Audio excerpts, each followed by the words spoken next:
আপনারা জানেন যে নমির উদ্দিন অর্থাৎ বয়স্ক লোক যিনি বৃদ্ধ, তার 5 মেয়ে 1 ছেলে ছিল এবং 5 মেয়ে 1 ছেলে, এর মধ্যে 1 ছেলেকে তিনি অনেক বেশি সম্পদ দিয়েছেন এবং 5 মেয়েকে তিনি সম্পদ কম দিয়েছেন।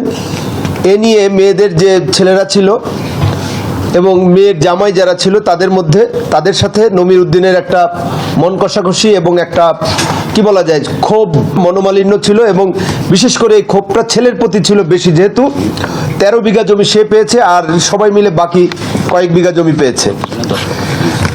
এটা হচ্ছে বিষয়। তাই এর মধ্যে আমরা যাদেরকে গ্রেফতার করেছি সে গ্রেফতারকৃত 3 জন হচ্ছে সবুজ রানা। সবুজ রানা হচ্ছে যিনি মারা গেছেন তার আপন বোনের ছেলে, অর্থাৎ নানার নাতি, এ হলো ভাগ্নে।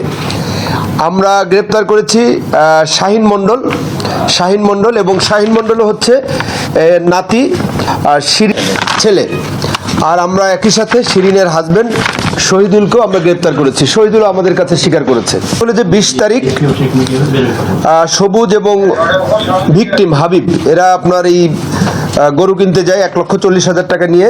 দুপুরে গরু কিনতে না পেরে তারা সন্ধ্যার দিকে আবার চলে। আগে থেকেই তাদের মধ্যে আমি বলেছি যে চাপা একটা ক্ষোভ ছিল যে কিভাবে আপনার হাবিবকে পৃথিবী থেকে সরিয়ে দেওয়া যায়। হাবিবকে যদি হত্যা করা যায় বা হাবিবকে যদি সরিয়ে দেওয়া যায় তার বংশধরকে, তাহলে পরবর্তীতে তার যে সম্পত্তির মালিকানা স্বাভাবিকভাবেই বোনরা পাবে এবং সেক্ষেত্রে নাতিরাই লাভবান হবে। এই ধরনের একটা ক্ষোভ তাদের মধ্যে ছিল। আনুমানিক 8:30 ঘটিকার সময় আপনার এই তার নানার বাসায় সবুজ যায় এবং হাবিব, সবুজ, নানা, তারপরে হচ্ছে হলো পপি যে মহিলাটা মারা গেছে এবং তার বাচ্চারা একত্রে তারা খেয়েছে এবং কাঁঠালের তরকারি দিয়ে তারা খেয়েছে।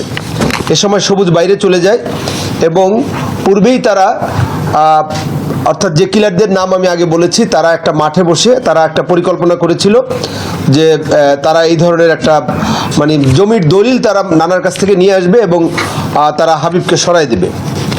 তা এরপরে শাহিনের মধ্যে যে সে আগে থেকেই বাসার মধ্যে অবস্থান করতেছিল যে তাদের তথ্য অনুযায়ী, এবং এরপরে সে আগেই বলেছে যে একটু পরে সবাই যখন ঘুমিয়ে পড়বে তোরা সবাই চলে আসবি। তো এই বলে শাহিন বাড়ির ভিতরে, আপনারা দেখেছেন গতকালকে যারা ঢুকেছেন, যে একটা পানির ট্যাঙ্কি ছিল, তার নিচে আবার একটা ঘর ছিল, এটার ভিতরে সে লুকায় ছিল। তো এরপরে আপনার রাত্রে আনুমানিক 11:30 থেকে 12টার দিকে শাহিন একবার দরজা খুলেছে আর বন্ধ করে দিয়েছে।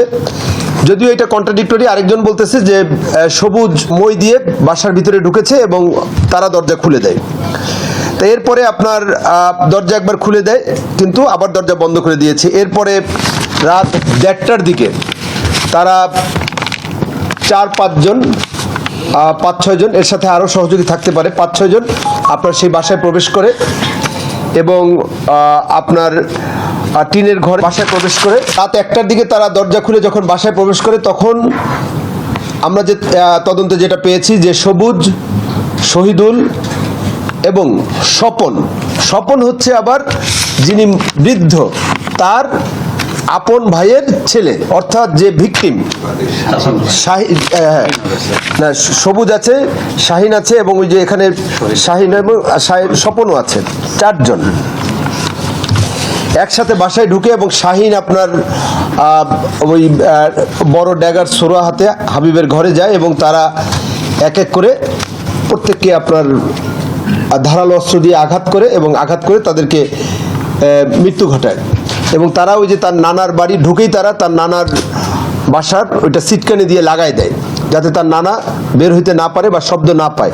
প্রথমত তারা হিট করে হলো হাবিবের রুমে, হাবিবের ঘরে, এবং সেখানে আপনার তারা প্রথমে হাবিবকে জবাই করার পর এই সময় তার স্ত্রী, আপনারা দেখেছেন যে তিনি স্যান্ডেল পরা ছিলেন, খেয়াল করেছেন, তার স্ত্রী টয়লেটে যাওয়ার জন্য বের হয়েছে। তা যখনই টয়লেটে যাওয়ার জন্য বের হয়েছে এরা তখন অলরেডি একজনকে শেষ করেছে, আর বাচ্চা সহ তার স্ত্রী পপি আলাদা ঘরে থাকতো এবং সে থাকতো পাশের ঘরে, আর তার নানা থাকতো তার পাশের ঘরে, অর্থাৎ ওখানে 3টা রুম কিন্তু পাশাপাশি। এরপরে সে যখন টয়লেটে যাওয়ার জন্য বের হয়েছে ওই সময়ই আপনার সবুজ আপনারা দেখতে পাবেন এবং সবুজ তাকে খড়ের গাদায় রাখা হাসুয়া একটা ধারালো এটা নিয়ে আসছেন না? আছে স্যার, আছে। এটা নিয়ে আসো। আছে স্যার। এবং ওই হাসুয়া, এটা দাও বলা যেতে পারে, এইটা দিয়ে প্রচণ্ড জোরে তার এখানে আঘাত করে এবং এটা তার দ্বিখণ্ডিত হয়ে যায় এবং সে পড়ে যায়। তা এরপরে বাচ্চাদের ঘরেও তারা প্রবেশ করে এবং 2টা বাচ্চাকেও তারা মেরে ফেলে। এর মূল টার্গেট হচ্ছে যে উত্তরাধিকার নষ্ট করে দেওয়া, যাতে সম্পত্তির ভাগিদার তারা হতে পারে। এবং আমাদের এটাও মনে হচ্ছে যে সেটা হচ্ছে যে সবুজকেই তার নানা সবচেয়ে বেশি পছন্দ করতেন। তাই সবুজ এইটাও ভেবেছে যে উত্তরাধিকার বা এটা যদি আমরা শেষ করে দিতে পারি তাহলে তার নানা হয়তো বা বেঁচে থাকার পর সম্পদের একটা বড় অংশ তাকে লিখে দিবে। তো সবশেষে আমরা বলতে চাচ্ছি যে গতকালকেও আমাদের কাছে যেটা মনে হয়েছে যে সেটা হলো যে এটা একটা পরিকল্পিত হত্যাকাণ্ড ছিল।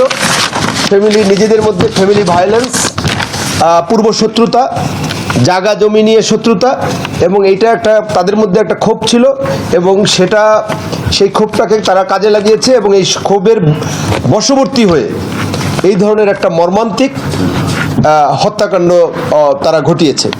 তা আমরা 3 জনকে গ্রেপ্তার করেছি, আরও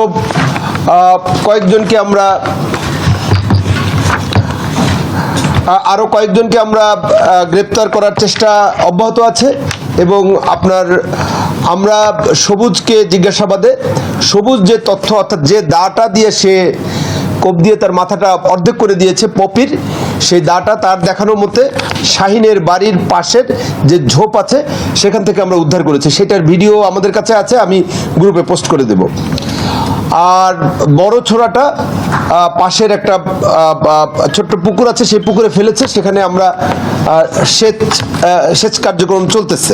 এই হচ্ছে আমাদের আজকের প্রেস ব্রিফিং। মূল বিষয়টা হচ্ছে যে সম্পত্তি সংক্রান্ত বিরোধ, নিজেদের মধ্যে এই বিষয় নিয়ে শত্রুতা এবং ফ্যামিলি ভায়োলেন্সের বলি হলো একটা পরিবার, হাবিব, পপি এবং তার 2 সন্তান। ধন্যবাদ সবাইকে।